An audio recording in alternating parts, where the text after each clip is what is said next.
சாம்பார் பண்ண போகிறோம். இதில் துவரம் பருப்பு 1 டம்ளர் எடுத்திருக்கேன்.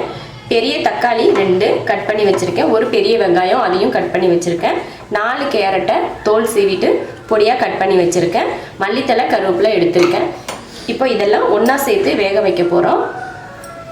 பருப்பு கூட வெங்காயம், தக்காளி, கேரட், மல்லித்தலை, கருவேப்பிலை எல்லாம் போட்டு அது முங்குற அளவுக்கு தண்ணி ஊற்றிருக்கேன்.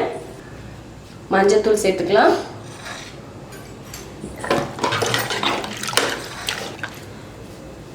அவ்வளோதான். குக்கர் மூடி போட்டு 4 விசில் விட்டு ஆஃப் பண்ணிக்கலாம். நல்லா குலைவாக எந்த அளவுக்கு உங்கள் குக்கரில் வேக வைக்க முடியுமோ எத்தனை விசில் விட்டு அந்த அளவுக்கு வேக வச்சுக்கோங்க. நான் 4 விசில் விட்டாலே நல்லா குலைய வெந்துடும். அதனால 4 விசில் விட்டு ஆஃப் பண்ணிக்கிறேன். அடுத்து இட்லி ஊற்றிக்கலாம். மினி இட்லி தட்டு வந்து கடைகளில் கிடைக்கிது. தனியாகவே குக்கர் இல்லாமல் தனியாகவே கிடைக்கிது. நானும் அப்படி தான் வாங்கினேன். 6 தட்டு இருந்துச்சு. இதோட விலை வந்து 450 ரூபாய். 1 ஸ்பூன் எடுத்து ஊற்றினாலே போதும். ரொம்ப குட்டி குட்டியாக இருக்குது இட்லி. இது சாம்பார் ஊற்றி சாப்பிட்றப்ப சூப்பராக இருக்கும். ரொம்ப குட்டியாக இருக்கிறதுனால ஒரே ஸ்பூனில் எடுத்து சாப்பிட்றலாம். ஒவ்வொரு தட்டுலையும் 18 இட்லி இருக்குது. அதே போல் 6 அடுக்கு இருக்குது தட்டு. இதை நான் வந்து குக்கரில் வைக்க போகிறேன். குக்கரில் வச்சு மூடி போட போகிறேன். விசிலெல்லாம் போட தேவையில்லை. இது உயரமாக இருக்கிறதால குக்கரில் வச்சா கரெக்டாக இருக்கும். அதனால் நான் குக்கரில் வைக்க போகிறேன்.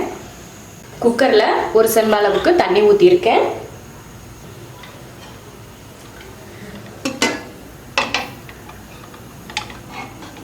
அதில் இட்லியை எடுத்து வச்சாச்சு. இதுக்கு குக்கரில் மூடி போட்டு விசிலெல்லாம் போட தேவையில்லை. சும்மா மூடி வச்சா போதும். ஒரு தட்டில் மூடி வச்சா கூட போதும். இப்போ சும்மா மூடி வைக்கிறேன். பாருங்கள், இது கூட போடலை, கேஸ்கட் கூட போடலை. சும்மா தான் மூடி வைக்கிறேன். ஒரு 5 நிமிஷத்தில் இட்லி வெந்துடும். நம்ம எடுத்துக்கலாம்.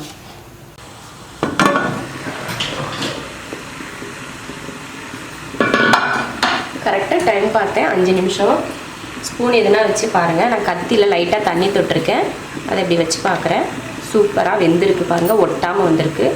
5 நிமிஷமே போதுமானது. இப்போ அடுப்பை ஆஃப் பண்ணிக்கலாம். இதை தனியாக எடுத்து உடனேலாம் எடுக்கக்கூடாது. தனியாக எடுத்து ஒரு 2 நிமிஷம் ஆற வச்சுட்டு அதுக்கப்புறமா தான் இட்லியை எடுக்கணும். இப்போ தனியாக எடுத்து வச்சிடலாம். ரொம்ப குட்டி குட்டியாக அழகாக இருக்குது பார்க்குறதுக்கே. இது குழந்தைங்களுக்குலாம் கொடுத்தா ரொம்ப இன்ட்ரெஸ்ட்டாக சாப்பிடுவாங்க, ஆசையாக.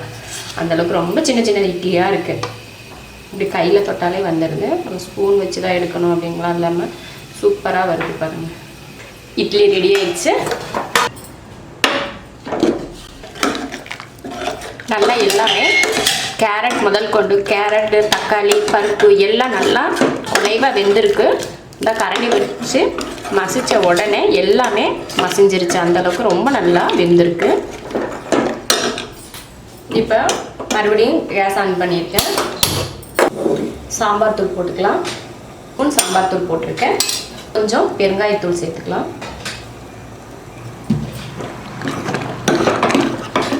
தேவையான உப்பு. இதில் தண்ணி சேர்த்துக்கலாம். சாம்பார் வந்து கொஞ்சம் தண்ணியாக தான் இருக்கணும். அதனால் கொஞ்சம் தண்ணி தாராளமாகவே சேர்த்துக்கலாம். இப்போ சாம்பார் தூள் போட்டதில் கொஞ்சம் கெட்டியாகும். அதனால தண்ணி கொஞ்சம் அதிகமாகவே சேர்த்துக்கலாம். செம்பில் 1 செம்பு தண்ணி ஊற்றிருக்கேன் நான். சும்மா மூடி வச்சிடலாம். நல்லா கொதி வரட்டும். அதுக்கப்புறம் ஓப்பன் பண்ணி பார்க்கலாம். குழம்பு வந்து நல்லா மசால் கலந்து வெந்துருச்சு.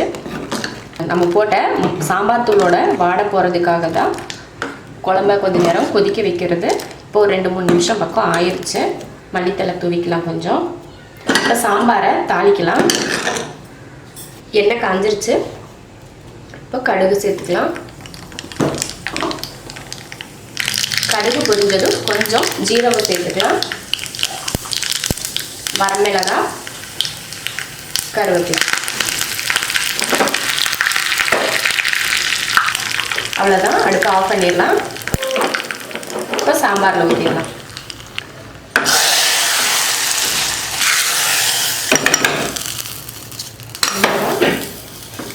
கொஞ்ச நேரம் சாம்பாரில் எந்த குழம்புக்கு நம்ம தாளித்து ஊற்றினாலும் தாளித்து எதுவுமே ஓப்பனில் வச்சுக்காம கொஞ்சம் மூடி வச்சிட்டிங்கன்னா அந்த தாளித்த மணம் வந்து வெளியில் போகாது, சாம்பார்லேயே இருந்துடும். இல்லை மற்ற குழம்பா இருந்தாலும் சரி.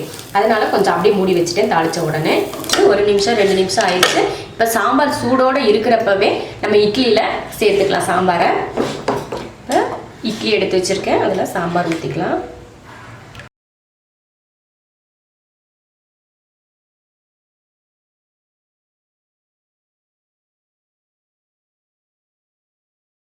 ஒரு 2 நிமிஷம் கிட்ட இந்த இட்லியை சாம்பார்லேயே ஊற வச்சுட்டு அதுக்கப்புறம் எடுத்து சாப்பிட்டா அருமையாக இருக்கும் ருசி. சாம்பார் இட்லி ரெடி ஆயிடுச்சு. நல்லா நிறைய சாம்பார் ஊற்றி ஊற வச்சுருக்கேன்.